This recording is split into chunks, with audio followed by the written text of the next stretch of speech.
చూస్ country delight, live better. ఇప్పుడే country delight app ని download చేసుకోండి. ఒకటే చెప్తున్నా, గౌతమ్ ముందుగా బోయపాట్ల గారికి దండం పెట్టవచ్చు సినిమా తీసినందుకు.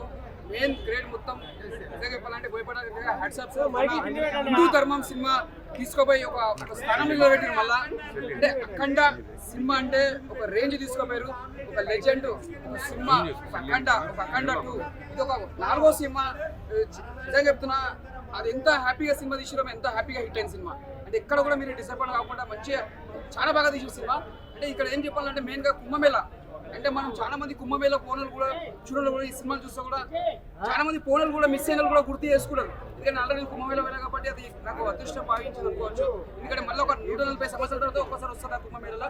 అలాంటి దాంట్లో మళ్ళీ కూడా బాలకృష్ణ సినిమా అలా తీసి పోయిపోతారంటే ముందుగా యాక్సెప్ట్ చెప్పాలి. అంటే మళ్ళీ 140 ఇయర్స్ తర్వాత వస్తుంది కుంభమేళలో. అప్పుడు ఎవరు వాళ్ళు తెలియదు. అలాంటి సినిమా మన అఖండ సినిమా తీసిందంటే, మన తెలుగు సినిమా తీసిందంటే చాలా ప్రౌడ్గా ఫీల్ కావాలి. ఇది ఒక తెలుగు కాదు, తమిళ్, కన్నడ, మలయాళం అన్ని భాషలలో ఇది పెద్ద బ్లాక్ బస్టర్. ముందుగా చెప్పాలంటే ఈ సినిమా ఒకటి చెప్తున్నా, మరాఠీలా, కన్నడలా, ఇది ఒక బిహార్లా ఇది బాగా పెద్ద బ్లాక్ బస్టర్ అయితే మన ఇక్కడ కంటే ఇంకా చాలా ఆదరిస్తారు మన హిందూ ధర్మం. అంటే ఇది ఒక మళ్ళీ ఒక అయోధ్యలో మనం ఎంత ఎంజాయ్ చేసి చూసినట్టు అనిపిస్తుంది. ఈ సినిమా చూస్తే మనం అంత ఫీలింగ్ కలుగుతుంది. ఒక హనుమంతుని చూపించేప్పుడు చాలా ఒక దేవస్థానం చూసినా మనకు అదొక ఫీలింగ్ అలాగా ఉంటుంది. శివుంది అంటే మనం చిన్నగా ఉన్నప్పుడు ఒక మహాభారతం సినిమాలో, మహాభారతం సీరియల్లో ఒక రాముని గెటప్లలో ఎలా చూస్తామో ఇలా లాస్ట్లో ఒక శివుని క్యారెక్టర్ పెట్టిరు. అంటే మళ్ళీ ఒక చిన్నప్పుడు మనం చూసిన టీవీలలో ఎంత ఎంజాయ్ చేసినామో మళ్ళీ స్క్రీన్ మీద శివుని చూపించినప్పుడు అయితే నిజంగా చెప్తున్నా హ్యాట్సాప్ చెప్పాలి.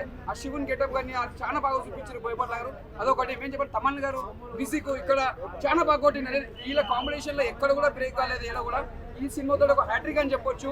ఈ సినిమాకి నేను ఒకటే కోరుకుంటున్నా, అందరి తరఫున ఒకటే కోరుకుంటున్నా, మన ప్రజల తరఫున అందరి తరఫున బోయపాట్ల గారికి ఈ సినిమాకి అవార్డు రావాలి. అవార్డు ఎందుకు రావాలంటే అంత గొప్ప సినిమా తీసిండు మన హిందూ ధర్మం కోసం.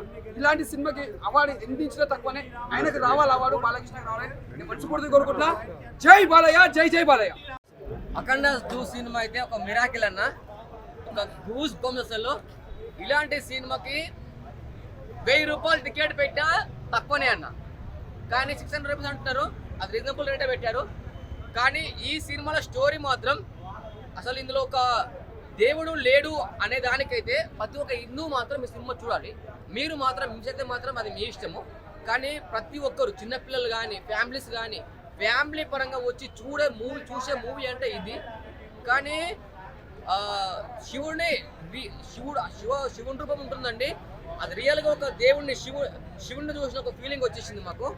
కానీ ఇందులో ఒక సెంటిమెంట్ ఏంటంటే, మన బాలకృష్ణ గారి తల్లికి శివుడు బాలకృష్ణ రూపంలో వెళ్ళి ఆమెకు తలకొరి పడతారన్న. ఆ సీన్ మాత్రం అయితే చాలా హైలైట్ అన్న. సినిమా కోసం వచ్చిన మాల ఏం లేదు. అఖండ బాలయ్య గెటప్ బాలయ్య వచ్చిన నేను. హనుమాన్ సీన్ మాత్రం అయితే హైలైట్ అన్న. ఆ హనుమాన్ సీన్ ఆ గదతోటి ఒక్కొక్కరిని కొడుతుంటే అసలు వేరే అన్న సినిమా అయితే. హనుమంతుడు కానీ ప్రతి ఒక్కరు దేవుని చూపించారు. Balayya pan India first cinema. Pan India record కొడుతున్నాను, 100% రికార్డు కొడుతుంది, ప్రపంచ రికార్డు కొడుతుంది. చరిత్రలో ఇలాంటి సినిమా వస్తుంది అనుకోలేదు, చరిత్ర రికార్డు రాస్తుంది. అసలు ఈ సినిమా ఇలాంటి సినిమా మళ్ళీ తీస్తారో లేదో కానీ ఈ దేవుని మాత్రం అయితే ఒక వేరే లెవెల్లో చూపించారు. చాలా అంటే చాలా బాగుంది సినిమా. 2025లో ఇదే హైయెస్ట్ మూవీ అని చెప్తున్నాను. అసలు ప్రపంచంలో ఏ దేశం వెళ్ళినా మీకు కనిపించేది ఒక మతం, ఈ దేశంలో మీకు కనిపించేది ధర్మం, సనాతన హైందవ ధర్మం. బాలయ్య యాక్టింగ్ అయితే అసలు చెప్పాలంటే మాటలు రావట్లేదు. బాలయ్య యాక్టింగ్ అయితే ఒక గూస్ బంప్స్, ఒక మిరాకిల్. అంటే కొన్ని లాజిక్స్ చూడొద్దు, యాక్షన్ చూడాలని చెప్తుంటారు కదా. బాలయ్య యాక్షన్ మాత్రం సెకండ్ హాఫ్ లో మాత్రం అయితే ఎగదీశారన్న. ఇలాంటి సినిమా మాత్రం అయితే నేను చరిత్రలో నేను చూడలేదు. అసలు నాకు చెప్తున్నా కదా, దేవుడు అంటే ఇలా ఉంటారా? అసలు దేవుడు ఎన్నందు లేడు, ఇన్నందు ఉన్నాడు, ప్రతి ఒక్క మనిషిలో ఉన్నాడని చూపించారు. సినిమా మాత్రం అయితే ఒక హైలైట్. ఒక మనిషిని ట్రైలర్ లో తలకాయ పట్టి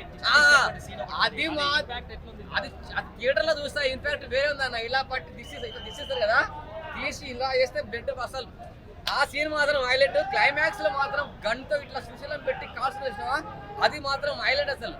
అసలు ఇంకొకటి ఇది ఉంది కదా, మన త్రిశూలంలో ఆ సీన్ మాత్రం అయితే వేరే లెవెల్, సూపర్ డూపర్ హిట్. మామూలుగా లేదు సినిమా అయితే. చాలా చాలా చాలా చాలా బాగుంది. ప్రతి ఒక్కరి సీన్ మిస్ అవ్వద్దు అసలు.